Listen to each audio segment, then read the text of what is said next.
My name is Liz Moseley and I'm delighted to be here. Thank you very much to you all for coming today.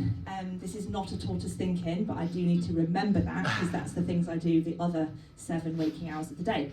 I'm delighted to see so many people here today. I'm delighted to be joined by our esteemed panel, Emily, Nick and Andy, who have correlated with the pictures so we know who everybody is. Helpful.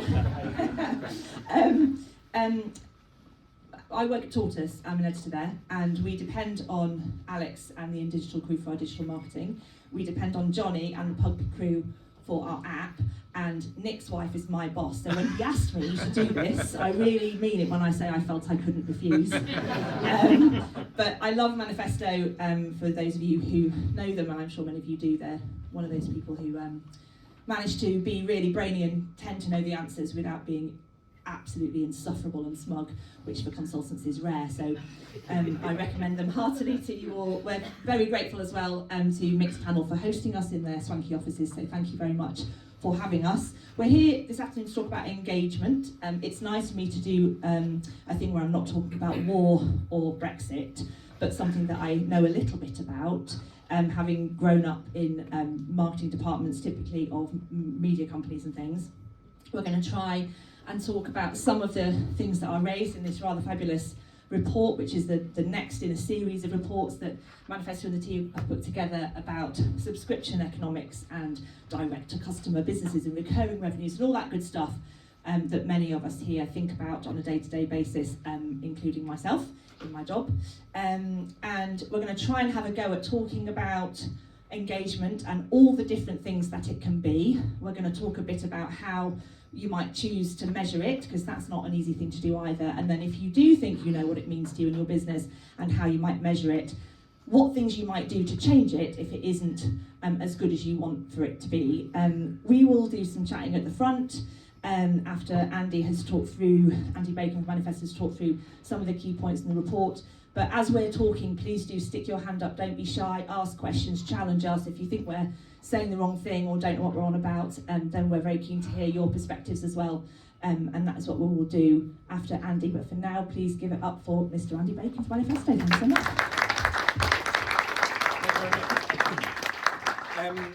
Right, so I'm just going to spend the next 5 to 10 minutes giving you a bit more context on the engagement economics research that we're here to launch today. I won't take too long because I need to hand over to our illustrious panel to discuss some of the key points coming out of it. As Liz mentioned, I'm one of the founding partners of Manifesto, and there are 3 things that I want to cover. I'm not going to do a microphone because I need to hold paper and I can't do that with a microphone, so if you can't hear me at the back, please shout. And I need to do myself clicking, so I'll try and coordinate all that stuff as we go. But there are really 3 things that I wanted to cover. So the first of those is just to give you an overview of the why we've done this research, why we believe engagement is so important, and some of the things that we were looking to explore. Give you a feel for what we've pulled together, so the inputs that we've taken and where that's led us to. And then just give you a flavour of some of the key insights coming out of it to lead into a discussion with this esteemed panel to my left-hand side. So, right, here we go, clicking.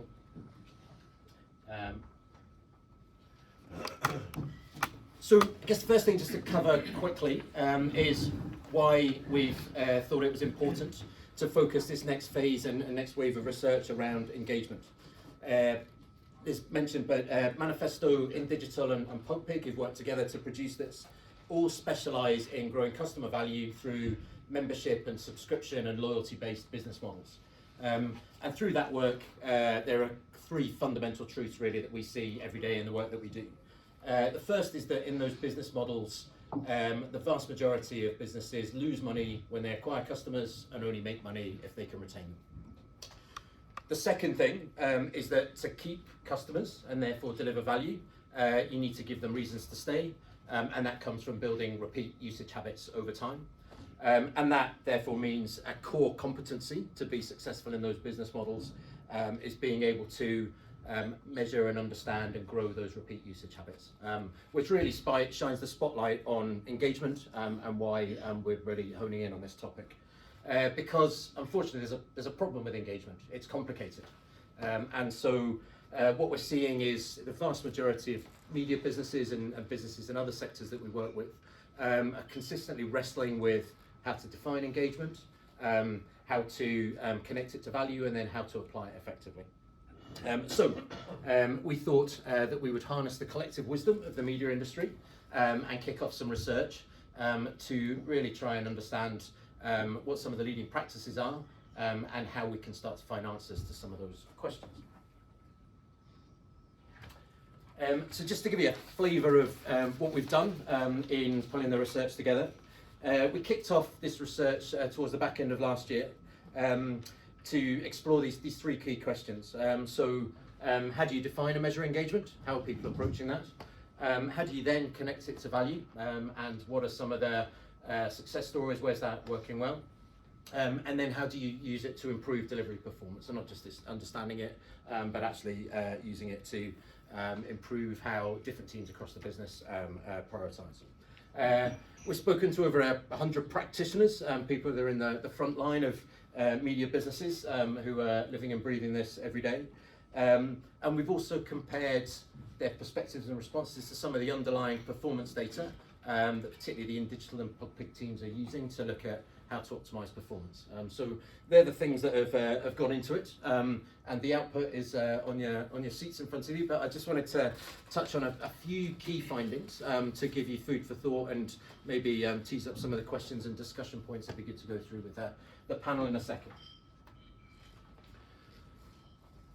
The first insight is not particularly insightful, but I think reinforced one of the hypotheses we had going into this, which is there's a problem to solve. So despite engagement being a really important aspect to these business models, only around a third of media and publishing organisations feel that they're in good shape and have an agreed enterprise-wide metric that they can align their teams around.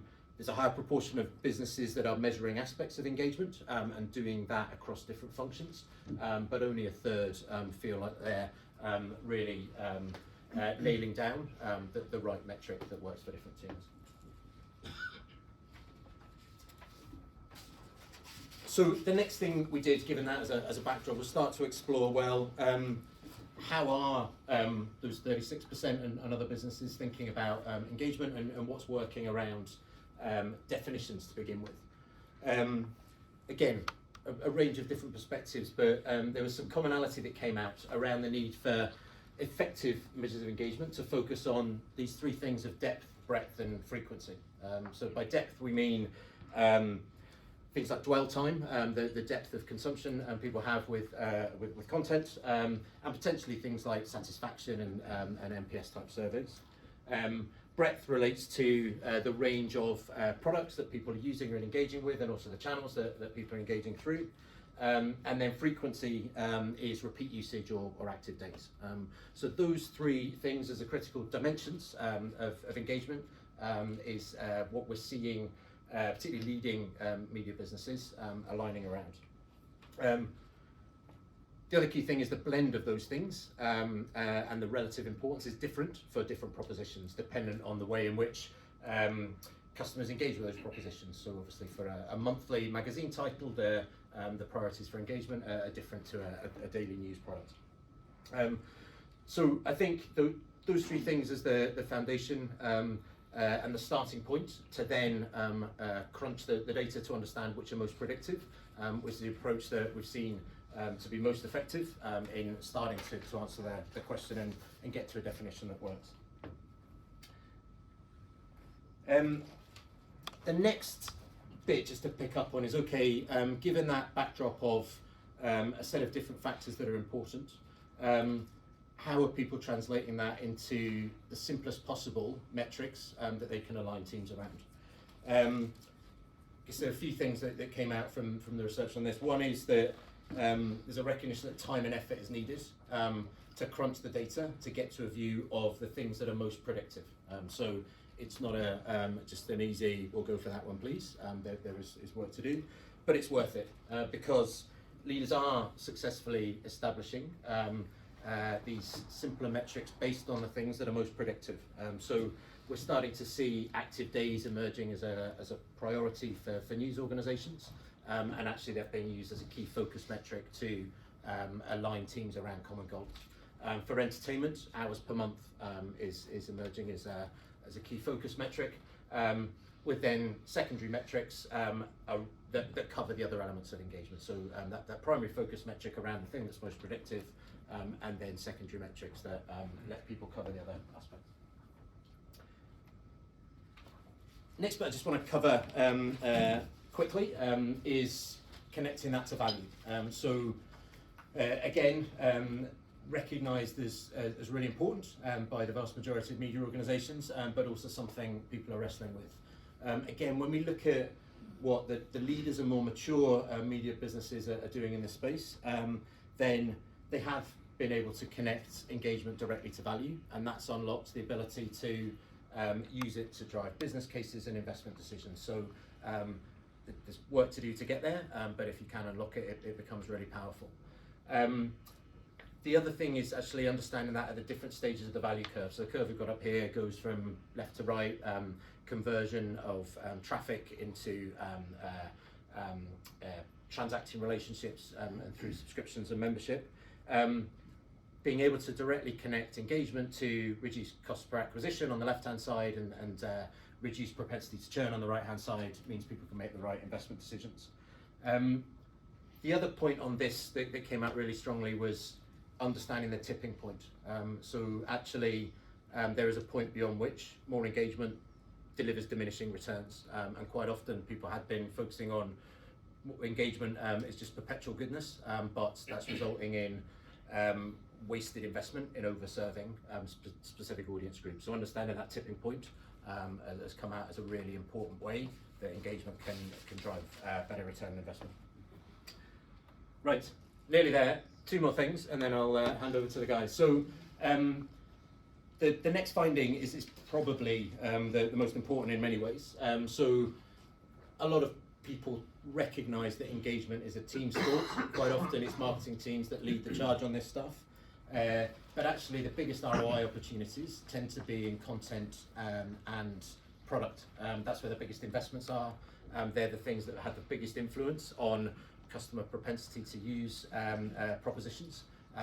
So that ability to establish engagement metrics that work for newsrooms, editorial teams, and for product teams is critical. And quite often that gets overlooked when there's marketing-led initiatives to define it. Lots of people in this room, I'm sure, will recognise the challenge of aligning editorial and product and marketing teams around common goals.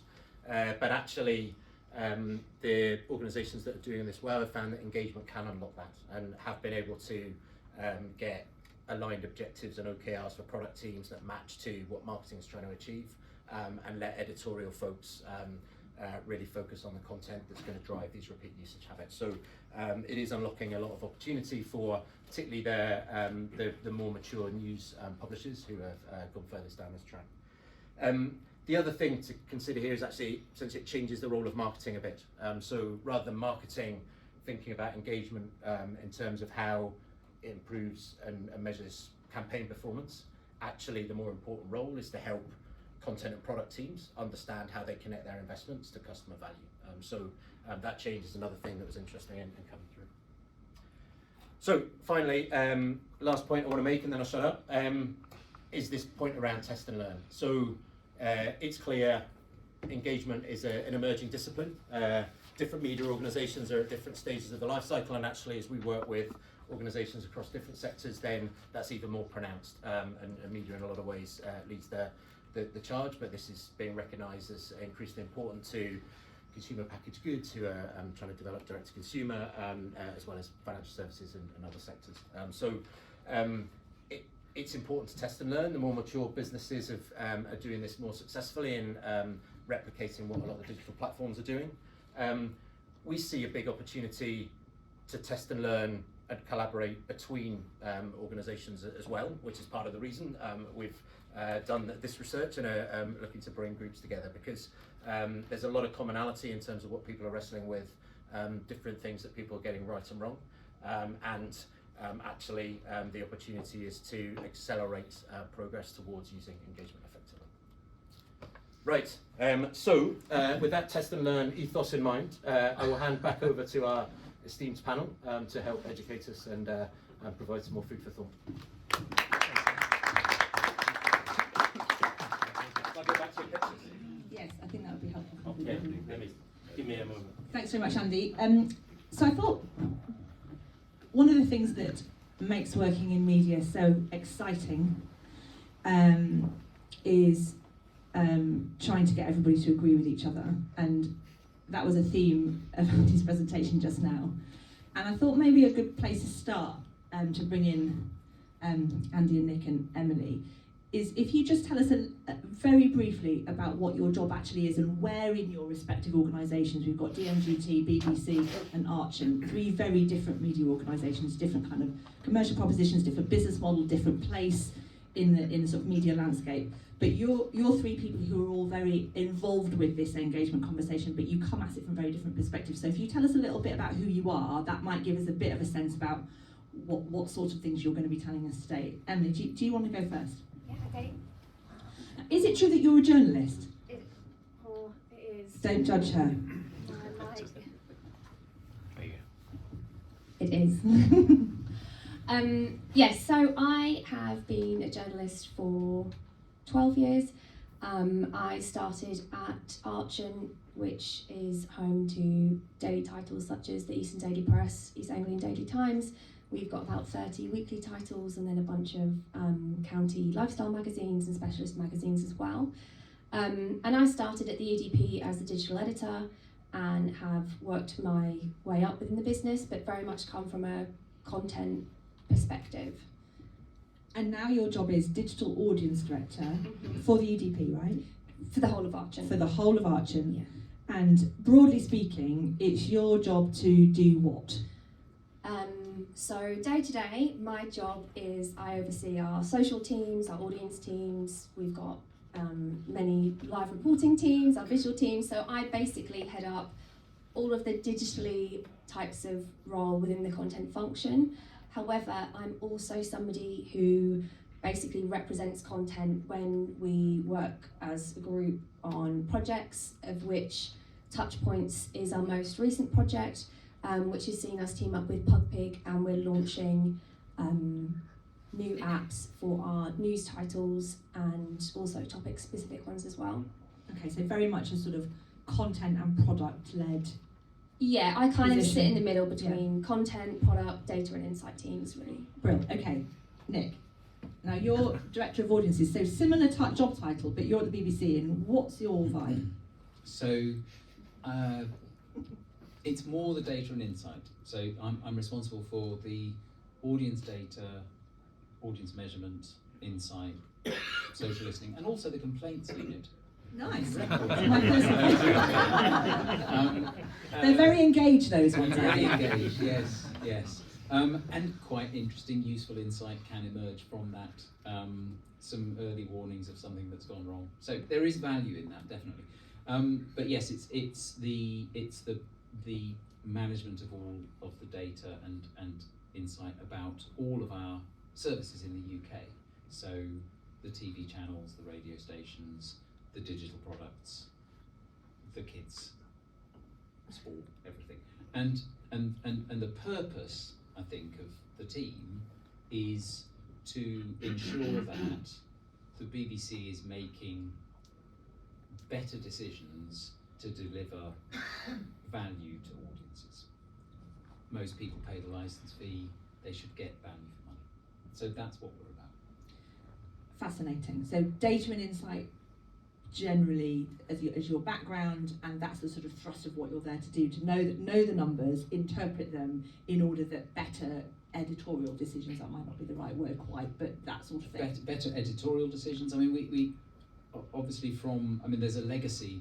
The team was set up in 1936, But its scope. Did you join then? I was there at the beginning. It was a narrower scope. It was the listener research department or something, and the listening measurement has remained very much like that for the last 80 years. So it's evolved a lot, and we now have, because if you ever watch iPlayer, you have to sign in. So we've created the BBC account. So that's given us a signed-in base of about 45 million accounts, and then we have a relationship with you as a license fee payer through the TV license fee unit, so that's 25 million households, and then we have the measurement data sets that we are part of, so Barb and Radar and Ucom and so on. So it's multi-source, increasingly a lot of first-party account data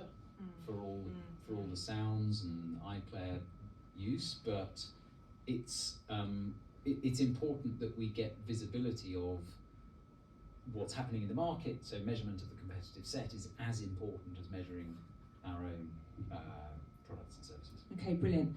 I mean, some of the numbers are mind-boggling, working at a company with 50,000 members and feeling like that's a high number. Now, Andy, I'm looking at you and calling you Andy because I called you John in the briefing call, so that was really good stuff. DMG Media, obviously, you've also got vast content slate and big numbers. Tell us about your role. How do you fit in, and who are your sort of best buddies in the organisation? So my role, head of data. Yeah, that's not working. Is it? So head of data role is it always thinks an interesting title. So my complaints department is my internal stakeholders, and what head of data really means is that as soon as there is a problem that nobody understands, they say, well, there must be some data in it. Let's go and ask Andy how to solve that problem. So my role is really is a transformational role, and is to speak to stakeholders to help them understand what question it is they're trying to answer, to change those requests into something a little bit more scientific than possibly they're used to, and then to enable the delivery teams to instrument, collect and analyse that data to then go on and answer that question. And hopefully that sort of virtuous circle continues and everybody learns and grows and doesn't have too many fights about gut feel versus science. So. I think a fight about gut feel versus science is always good sport in a media organisation. It's the very lifeblood indeed of my career. Andy, give us a working example then, because we were chatting out there about, we're here to talk about engagement. We'll come on to talk a bit about value that Nick mentioned. I think the difference in your value world and Emily's value world will be an interesting one to explore. But give us a worked example of a question that an internal stakeholder thinks they want answering, and then the one that you think they want answering as it relates to engagement, and how you would go about answering that question. So to give us a sense of what engagement means in your business. So the example we talked about was on a new sort of subscription business that's just starting off. So we've managed to persuade those stakeholders that following a North Star model for that subscription is a good idea. And we limit the number of KPIs that the North Star model follows very carefully. There are, in fact, only 2 North Star inputs and a bunch of parameters that we have influence over. One of those is increasing the number of people that hit a metered paywall. So this is a very specific example that we're talking about. So to try and apply some science to it, what we're doing is to say, rather than just trying to increase the number of page views, because naturally that will increase the number of people that are going to subscribe. That's not true. So we actually persuade them that the KPI underneath that for the lever that they can pull is recirculation within that publication. So how many times, when somebody comes to the site, how many articles are they then going on to read within that? Because what we need them to do is to hit a certain number of page views within a finite period. That will then trigger the wall that we're asking them to either register or subscribe on. So then we persuade them that's the right thing to do, and we then instrument accordingly, track how many people are coming to the site and reading X number of pages within that.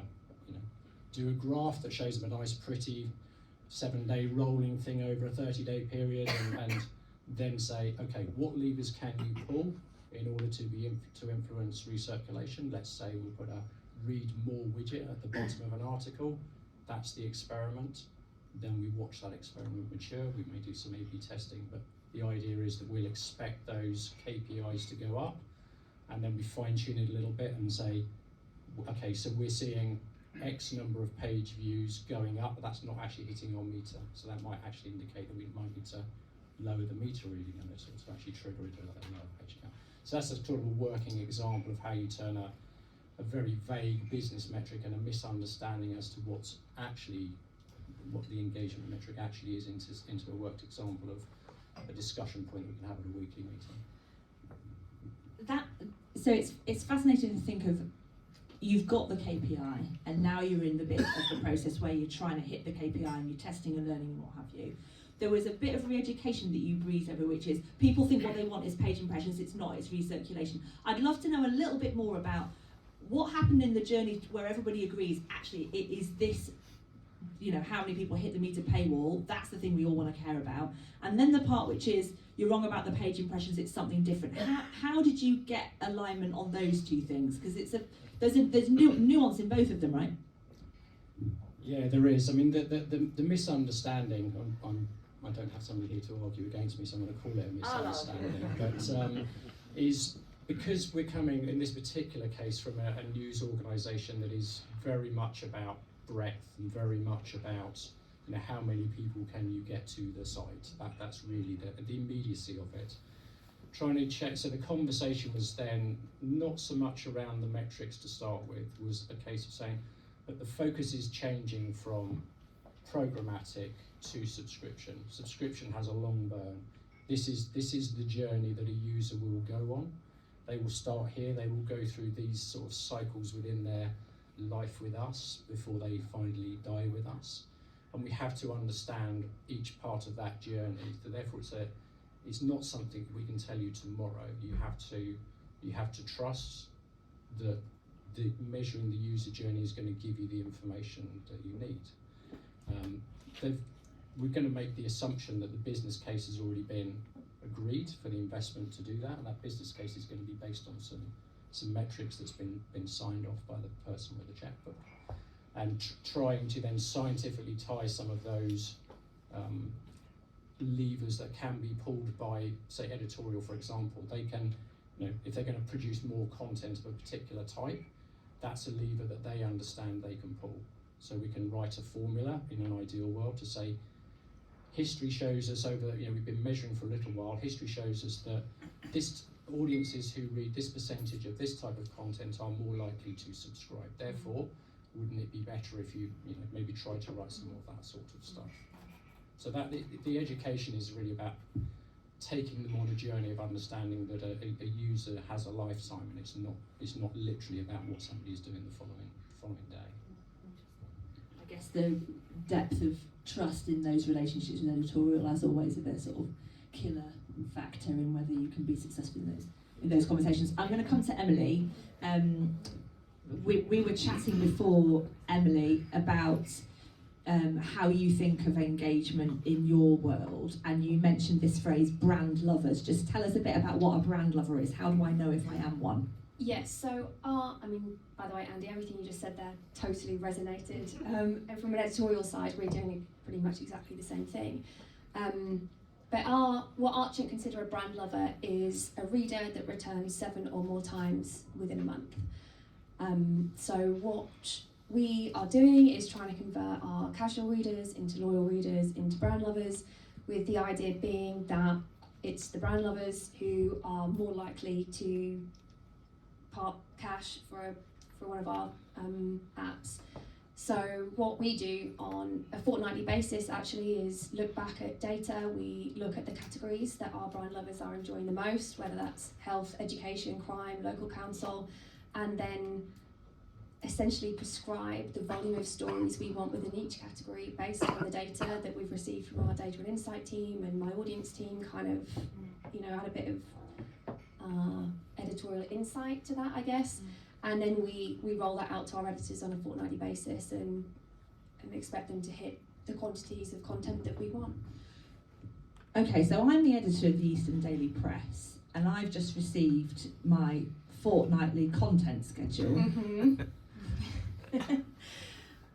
Am I going to do that? Am I going to literally tick those boxes? So it's To say it's been a challenge would be an understatement. You know, I think at Archant there is a deep understanding that we need to do things differently. Up until 12 months ago, we were very much addicted to page views, but there's now a business-wide understanding that page views aren't going to sustain us into the future. So yeah, I think now that you know, we've got 15 editors working to content schedules and mobilising their teams to not just write the story that they think is the best story, but to find stories within the areas that we've asked them to, has been a challenge, but it's working. And we've grown our brand lovers by 50,000 in the past 3 months. And when you can see, you know, each title that launches with a content schedule, we can see them flipping, and the attitudes of the editors have, you know, come 180. I mean, I guess what an editor wants is to be successful, and if the business is aligned around that metric and by working in this way they're hitting that metric, that's all good. I'm really interested in the relationship between that brand lover status and having 50,000 more of those people as a consequence of your editorial schedule and value in the business. You sort of, once you've become a brand lover, you're more likely to pay for other services. Yeah. How do you know that's true? So I would just say we're very much at the beginning of our paid for subscriber journey. So far, Archant has launched 4 apps with PugPig, and the first launched in December, which is with our Archant is based in Norwich, and the Norwich City Football Club is our most popular type of content and has one of our most engaged audiences. So we launched that in December, and I think the industry standard is around 5% of brand lovers will make that journey into paid for subscriber. And we managed in the first 2 months to hit 6% of our brand lovers subscribed to our app, and yeah, that's worked really well. Obviously, our challenge is that replicating that. Yeah. So, you know, football fans are lapping up everything that we give them, and we try to increase the stickiness by giving them podcasts, videos, newsletter, subscriber-only benefits, and yeah, we're now seeing if we can replicate that with our local news titles, which we know is going to be much more of a challenge. The subscriber exclusives bit, I think is really interesting, because sometimes when we talk about this stuff, you feel like you're talking about a sort of squishing of the creative aspects of working in a media business and funneling everything down a data tunnel that's sort of slightly grim for everybody. But actually, in properly getting your head around engagement and value, you do open up new creative opportunities for totally different formats and relationships that previously we didn't have the opportunity to do because we were so busy just trying to chase the big reach number. Yeah. Which I think must make the creative journalist people feel better. Yeah, to be honest, you know, our football guys are having the time of their lives, because now we've got this kind of safe space for football fans that really want to be there, whereas our comments pages in the past have been, you know, rival clubs arguing with our fans in the comments. And now, for example, our football editor on a Sunday, he does a video from his kitchen and we do a Q&A, and there's actually a really healthy, positive engagement under those videos, and people just feel more connected to the team and to their editors, and yeah, they're really happy. Super fascinating. I love the fact of a football fan being afraid of the other football fans in the comment section. I'm not sure they're afraid, it's mostly just rowing. Yeah, I know which ones exactly. So Nick, the BBC obviously is totally different, where we've got 2 very commercial organisations talking about engagement and value. You said value in your opening gambit. It obviously matters enormously, particularly now at the BBC, but the nature of value is very different. Just talk to us a bit about how all your myriad data points and your super complex content slate, how do you see value in all of those numbers? Yeah, actually I think, is this fair? All right. Get it through. I think that's working. It's reading the report and listening to the conversations. It's actually really striking how similar the understanding of engagement and the manifestation of engagement is. So we're not a subscription business, but we think like a subscription business to some extent.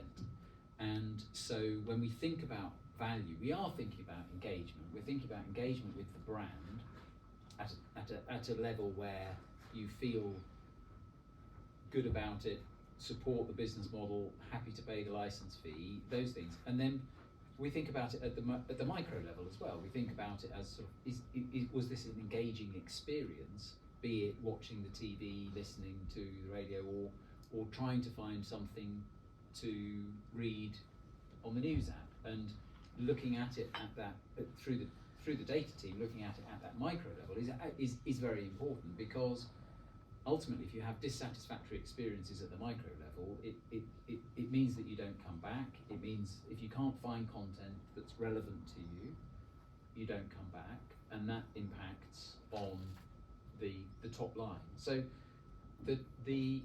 we have an understanding of what a valued relationship with the BBC is, and those measures of depth and breadth and frequency resonate really very strongly with me. That is very consistent with our understanding of what a good relationship with the BBC is. It can manifest itself in lots of different ways because we have a range of different services. Yeah. So you can be a dyed-in-the-wool Radio 4 listener, and we know where you are when we think I thought about. you were going to say, put your hand up if you are one. Well, no, it's a given. It's the Metropolitan Elite I'm talking about. But I think, equally, you know, your main touch point with the BBC could be EastEnders. The more touch points you have with us, the stronger that relationship, the more robust that relationship is, because if something comes along that usurps EastEnders, you've still got other touch points, 5 Live or whatever it might be, to maintain that relationship. So think about the breadth of service that you consume. It also is reflective of media need. You know, I want to find out what's going on, which is, you know, awful situation at the moment. So it's the news first thing, or it's the radio perhaps, and then it's news apps during the day, or sport apps if we're keeping track of what's happening with our teams or whatever it is. And then by the end of the evening, you're pretty much done. You want to unwind, and then you're in a competitive set against all manner of, you know, streamers and goodness knows what. But, you know, we need to be relevant to each of those needs. And if we are, it'll increase the number of touch points, which will increase the value that people feel about us. So having a very clear understanding of engagement at that top level ensures that we can ladder up to it. And the way that we do that is by thinking about people, not products. And so if we understand that actually it's about the experience of the superfan, or the kind of the people who are perhaps not close enough to us, and we look at, well, what sort of things are they looking for elsewhere, then we can think about how does that translate into product and service strategy, so that we use the portfolio to provide something more compelling to those people where we see headroom for growth in that sort of space, like video on demand or something, but that we're not offering something to them at the moment. If we think about it through the lens of kind of average audiences and traditional ways of thinking, you lose all of that nuance. You start to think about you know, total number of browsers for products, and actually you don't know, well, who you know, are these people who are also using, are these news users also sport users? Because potentially then I'm thinking, well, maybe I'm over-serving some of these people because I'm delivering too much to these, and therefore I can disinvest.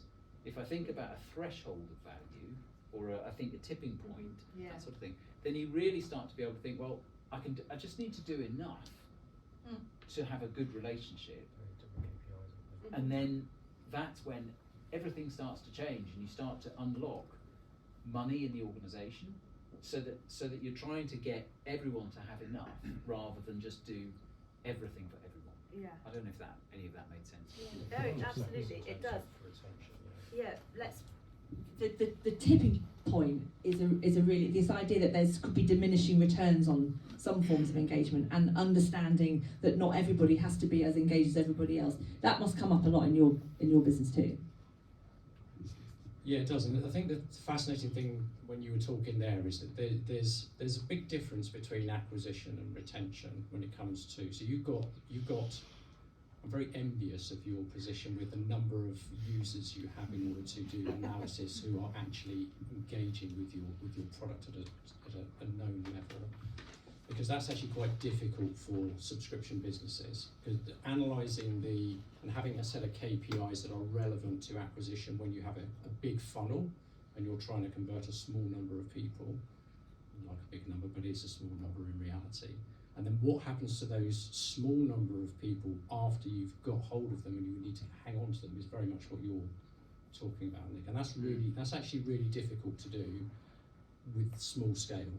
So coming back to the sort of the KPI question and taking people on a journey is defining, again, KPIs that are around retention that are different to KPIs that are around acquisition, because they're very different beasts and there's a very different behaviour.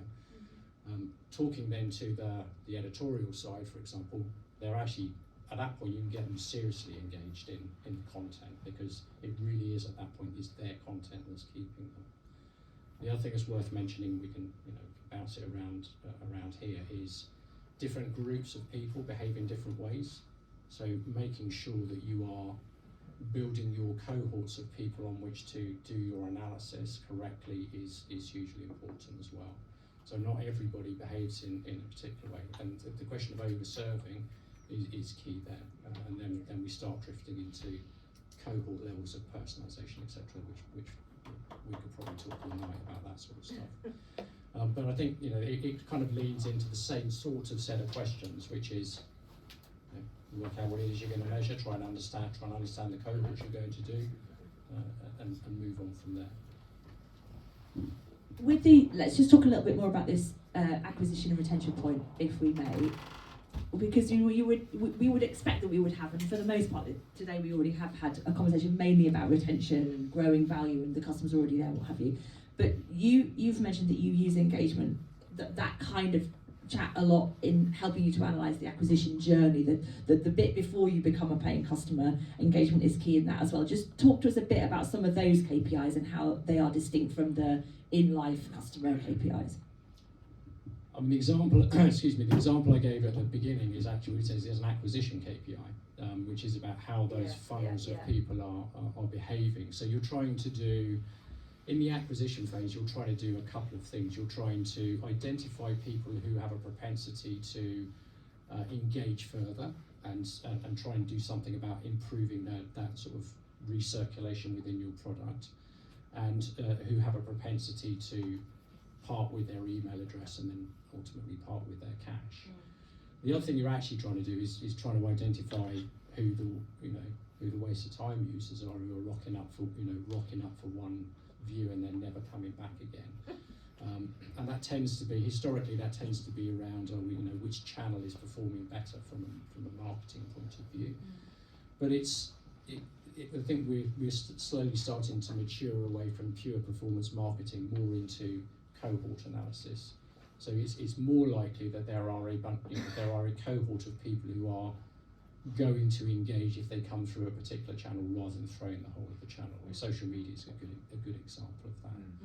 So that's the use of engagement for acquisition is around weeding out the cohorts of people who are likely to behave differently. Emily, Nick was mentioning some of the things that in BBC world you would do if you spot that there's a dip in engagement over here that we're worried about, or maybe we're over-serving over here, the way that he can leverage the portfolio, vast as it is, to correct that. I'm interested in understanding what some of the things you've mentioned, your content schedule as a sort of a way to chase after that brand lovers number. What else do you think you've got at your disposal? We haven't mentioned the marketing team in Archant yet. What are the other places you could go if you wanted to sort of pull a lever to change engagement, presumably to drive it up? What are some of the other things that you have toyed with or tried, or other things that are you feel like you're swimming against that are hindering engagement, but at the moment they're just a baked-in part of your business model? I guess what Archant is currently wrestling with is, we don't have a metered paywall. It's either free content or paid for content. Right. And so the main challenge that we have at the moment is, we still need those page views. We still need to bring people in order to show them what we can do, and how much free content is too much content. And the idea of the tipping point is something that really sort of struck with me, because going back to the Pinkin, there's an awful lot of quality content within the app, but have we gone too far, and do we need to put more content on our free-to-wear website in order to showcase the type of content that we have if you go for the more quality product? And I think that something that we don't have at the moment, for example, is like the idea of a fade-out article or a padlocked article that kind of acts as a shop window to what's behind within the app. So I think that's a massive challenge for us, just trying to figure out the balance. Obviously, we get a lot of pushback on the condition of our websites. We all know that programmatic advertising isn't going to be sustainable, particularly for Archant, which doesn't have scale on its side. So we're loading up our websites with more and more ads. The user experience is getting worse. We hope that that may become part of our marketing push to, we're going to have an ad light experience within the app. It's a better user experience. It's really clean. We've had loads of positive feedback. But yeah, I'd say our main challenge is the amount of free content and stripping that back. And at what point do we owe our readers news, breaking news, political news, coronavirus news? That's something we're really toying with, I think. Nick, do you want No, I think that's a very big issue when you think about, as a news provider, you don't want to create a user journey that suddenly puts up some sort of wall, whether that's a sign-in wall or a paywall or whatever it is, when there's breaking news. And so thinking how you manage that process is something that we think quite hard about and should the news website be always free, never behind sign-in. These are very live debates, I think. So we have a public service responsibility to make sure that people can access the news. So that really looms very large in the thinking, I think, as I think it should. Sorry. Nick, one of the things that I've just seen, my colleague Ed has arrived. It's Tortoise, so he was slow getting here. You set him up, Ed, I'll knock him in. One of the things that we're trying to do in our tiny business is develop a bit of a different language about how we talk about members and their levels of engagement with what we're doing. But one of the things that's hard for us to get our heads around, specifically as it relates to this conversation we're having about value, is that some of our most engaged Tortoise members are our least valuable in terms of money, because they don't pay us anything to be members. And that doesn't mean that they're not valuable at all. They're valuable in their spirit and in their contribution and in, perhaps recommendation value and what have you. But we're not close to being able to measure any of that stuff because we're a startup and, we've only just worked out how to use Photocopier. But there are some sort of quirks in this engagement world that you can't, numbers alone can't answer. And I suppose one of the things that I'm trying to grapple with is, if we take your example, Nick, that sort of more philosophical, ephemeral, ideological perception of value is really material. And how do you, as the data person, account for that and make sure that that's meaningful as part of your narrative and the advice you're giving to the rest of the organisation, but also that it doesn't derail the recommendations that you're making on the basis of what the numbers are telling you? Yeah, I think it's well, the way that it has been successful has been that the board and the executive committee have now established a performance framework with the metrics that matter, that deliver a sufficiently engaged audience, if you like. So that's at the top, you have to have that. You have to have alignment. And you I think Andy was reflecting on the fact that sometimes thinking about engagement can bring product and content and marketing together. Yeah. And that's vital, because if you've got different metrics that are effectively pointing the business in different ways, it becomes very challenging. But equally, you know, what we want to be, it's important to be measuring performance and holding the business to account, of course, but what's really important is to be able to translate the metrics into creative inspiration, be it editorial inspiration or product inspiration. So we know that it's important to have people, if you're a radio listener, we want you to be listening for 3 days a week, say that. So that's, it's all very average, and it's, you know, that no one is average, but broadly speaking, that's going to reflect quite a strong relationship with us through listening.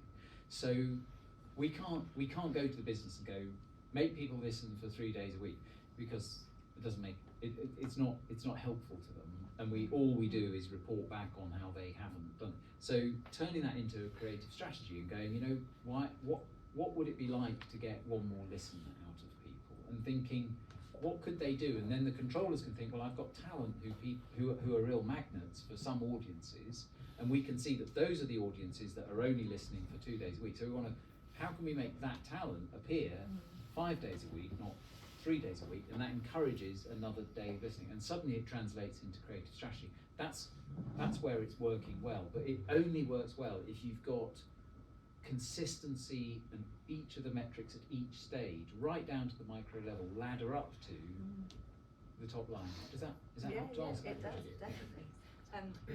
I'm desperate to see what the presentation does about my engagement with the BBC. What about somebody who likes the half-hour Poetry Please and Steve writes Sunday love songs? What my contribution? Go on, yeah. I was going to make a point on what Nick said in relation to your question, which is the danger of falling into the trap of having a KPI that you follow for the wrong reasons. So having users that you believe are important but don't contribute to your financial model, for example, is okay. What's not okay is to have a KPI that says, oh, we must have, you know, so we're chasing bums on seats rather than chasing pounds in the pocket. And if that ends up being the only one that you follow, or a combination of those things, you end up then changing the whole of your operational strategy to make sure that you're reporting the right number in the right meeting, so that you're not, you know, so people aren't getting questioned as to why those numbers have dropped, because suddenly it's a KPI that people expect to see, and even if it's of no actual value to the business model, it's a dangerous place to fall into. So having controversial KPIs as well as ones that are nice to have is particularly important to this process, and particularly important to nail down early doors. We've got about just over 10 minutes left, so now's a good time to put your hand in the air and ask a question, share a war story, have a thought, a genius idea, a challenge. Don't be shy. I'd love to hear what you're making of what we're saying. Maybe to that point, Emily, I'd love to hear a specific war story from the engagement front lines, because you said it's only 12 months that this has been a really, you know, properly a focused strategic shift in Archant, and you must have seen some action in trying to get to where you are now. Just help us sort of fill in for those people, because all businesses are at a different stage of the journey on this, and it's a bit stop-start, and you do things right and you do things wrong and you have to rewind. Just, I'd love to know how, you know, maybe you personally or in a team that you work with, just share us a little bit about maybe something that went wrong and you had to correct, or a big learning or something like that might be helpful for people who are grappling with this. I probably should have primed you about that. I guess, you know, I'm always going to bring things back to content, to editorial, but I guess one very familiar conversation I had with an editor in London at one of our flagship titles, I guess. He is quite old school and still sort of has that editor mindset that he knows best, and Don't know what you mean. So when he has people like me sort of poking around his business more so than ever before, yeah, it's been tense at times. Now, in this particular area, we know that property content, for example, is something that we believe will work extremely well if only the editor could leverage his team to start writing some stories around property. Right. And you know, we have these fortnightly reviews where we go through the contest schedules and sort of see how we've done and has it resulted in the brand lovers that we expected. And this person said, well, there's no crime in my area, that there's no property stories, there's no heritage stories. I know a good story and I'm just going to do what I know best. And we got to the point where, you know, all of the other editors who were listening and taking that feedback on board, and you know, I've got an audience team who are happy to trawl through the data, best performing stories, worst performing stories, and really help and advise the editors every step of the way. And just recently, perhaps in the past 2 months, this editor has given in, perhaps, and is now playing ball a little bit more. And we've seen him double his brand lovers actually on his website. So it's been a real success, and you know, by working together, and we've tried various different approaches with this editor, we've actually managed to turn the ship, and it's been really great. And I talk about it quite a lot because as we have new editors coming into the scheme, it's good to show what this person's done. So you're still rolling it out at we're that still way of rolling it working? out, and you know, we started with our biggest titles and have gone down, and now we're even picking up our smaller titles as well. I'm sure you wore him down. Yeah. Well done. Nick, same question to you. What's the sort of a thing that, if you had your time over again, you'd do differently, or just a way of, you know, helping people steer this? Yeah, I think we touched on the kind of the integrity of some of the data earlier on. I think that's been something that's been quite difficult and continues to be quite difficult, probably, because we do have a lot of different data sets, as we all do. We've got industry data, we've got our own first party data, we've got our first party analytics data and our first party account data. So you've got a sort of a person associated with an activity. And I think different parts of the business feel more or less confident with different data sets. And so there is the tendency to use the available data. And as we were starting to roll out sign-in, there weren't that many signed-in users for certain products. But that data was available. You've got kind of, I can see that there's a person and they're 35 and they're in Middlesbrough, and so you're sort of going, I want to use that data. Now, the difficulty is that the people who are most likely to sign in first are going to be your super users. And so you then start to go, well, I want to do more for my lighter users, and then you look at what look like your lighter users in your account data set for that product, and actually they're your lighter super users. Yes. And you're not seeing in your data set your lighter users, and because they're light, you hardly know them at all because they hardly come to you. So there's I think managing, as people have an appetite to become more audience-led, more data literate, there is a challenge in ensuring that they are using kind of making sure that they're using the right data in the right way, without wanting to put them off and find yourself back at square one. Yeah, absolutely. Does that make sense to sound familiar? Have you got another one? If I have my time again. Yes. We have only got 15 minutes. I think it's from the past, which is why I do what I do now. So you'll spot a trend in this. The thing I've learned from the past is not to accept people saying we'll learn as we go, or my least favourite question, which is, can you go away and tell me something insightful about our users? It's to actually sort of dig your heels in and say, no, this has got to be scientific, because the danger that I think we find by taking the former approach is we end up reading the racing results and looking at vanity metrics, and everybody's got an explanation as to why something happened. not an explanation as to why something went wrong. And it's a very easy trap to get into as to say things are going great, and not pay attention to actually what the data is telling you. So my lesson learned, which I think we all strive to adopt, is what are you trying to do? What question is it you're trying to answer? And what are you going to do with the information when I give it to you? And if you can't tell me those things, then I'm not going to waste my time coming up with bits of information that don't actually mean anything. Yeah, brilliant. The irresistible lure of a positive-looking number. Alex, did you have a question? Yeah, no, I guess really a point. It strikes me that a lot of the nature of the different businesses is such that everyone would love to have the level of engagement that the BBC has, and likewise, I guess there's a continual question of whether the BBC would like to have the revenue streams or will be forced to have the revenue streams that other businesses have. And I guess the kind of question is have businesses looked at if I had the levels of engagement the BBC has, what would that mean for my revenue, how we drove volume? And likewise, I guess from the BBC's perspective, have we looked at, we've got this huge revenue, if we put someone else's business model on top of that level of engagement and what that means for our customers, what would that mean from a product development perspective? That's a fun game. Imagine we have the engagement of the BBC, how rich are we then?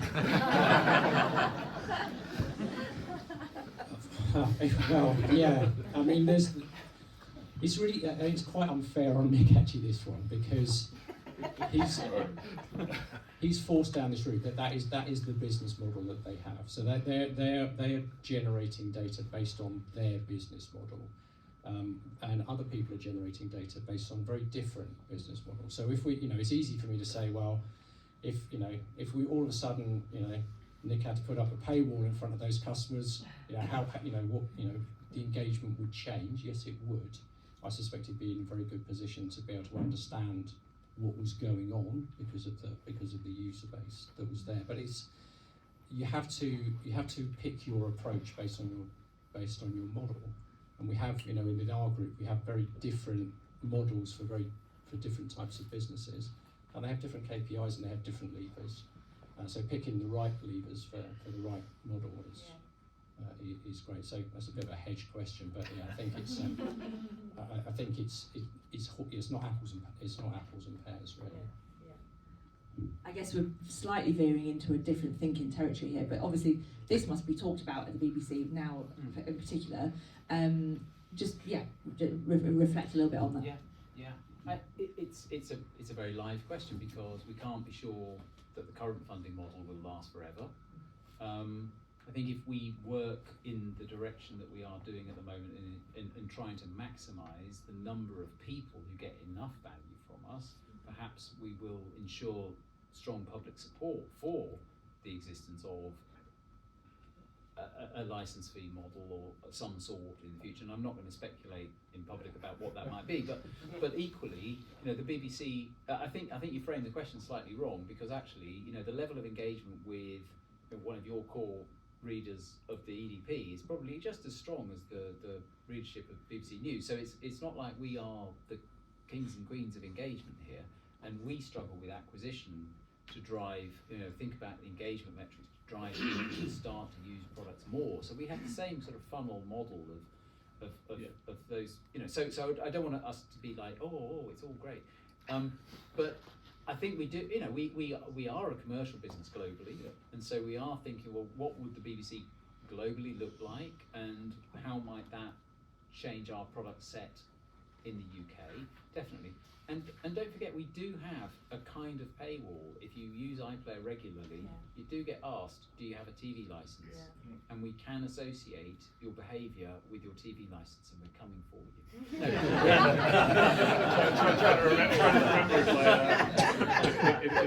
I think more sort of that is there is that sort of soft paywall in the process, and we shouldn't forget that. Thank you very much. And on that veiled threat, I think that's a suitable time to wrap up. Oh, it's been completely fascinating. I want to say a really big thank you to Andy, to Nick, and to Emily. Emily's never spoken on a panel before, ladies and gentlemen. Wow. She was amazing. It's been completely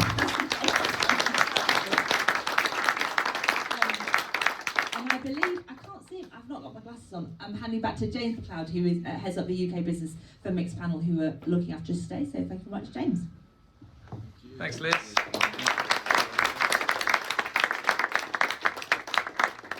So much. I'm acutely aware that I'm at the stage where we have empty glasses and full bladders, so I'm only going to be 5 minutes.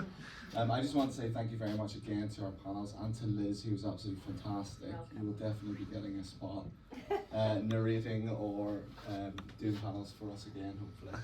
And thank you everyone for coming out. Yeah, so that was it. I think we've got some booze still available if you want to hang around and network, and we'd love to continue the conversation, but in a more social setting. So thank you very much.